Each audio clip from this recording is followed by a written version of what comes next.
So highway ito. Grabe, patay ito. Sino?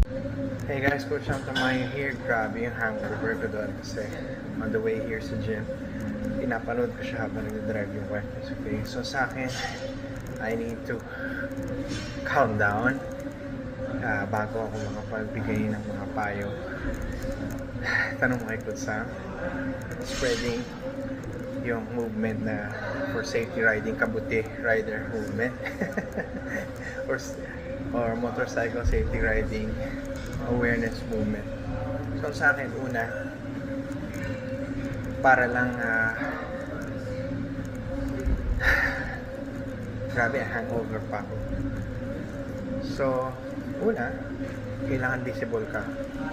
Pangalawa, dapat yung speed mo nasa tama. Kahit na nasa tama ka, pero ang tutulin ng mga yan, dapat aware ka sa surrounding mo. Kailangan medyo sumabay ka sa pace nila, kundi tatamaan ka talaga. Kaya nakakatakot magmaneho ng gabi kasi mga ano na sila hindi na sila sumusunod sa speed limit. So alam mo dapat yung mga bumibiyahe katabi mo, ano ba yung mga speed niyan. Kailangan nandun ka sa ganong speed. Okay? Pangatlo, hilugan mo yung sarili mo kung saan ka lilinya, left lane, middle, right, na meron kang pwedeng pag-iwasan. Ito kasi, very very odd, nandun na siya sa gitna.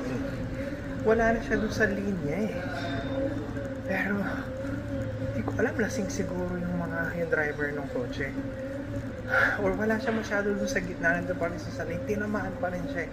I really don't know. Pero pangatlo, dapat hindi ka hinto. Rule of thumb yun. Pag highway yan, itong problema sa highway sa Pilipinas highway nga, may mga intersection. Usually dapat yan complete stop pag intersection, o pagliliko ka, meron nakahiwalay na lane, walang obstruction yung lahat na papadiretso. Ito problema sa atin kumatok naman tayo dito sa DPWH, tsaka dito sa Department of Transportation. Something is wrong.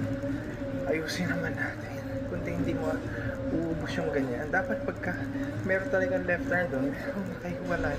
Lahat ng 4 lanes na padiretso, meron isang lane na pupuntahan ng lahat ng kakaliwa. Pero sa akin guys, gabi, hindi ka kita. Huwag kayong pupunta doon. So you gotta be visible. You gotta reflectorize. Pero pangalawa, kailangan kita mo yung lahat ng mga ongoing traffic. And then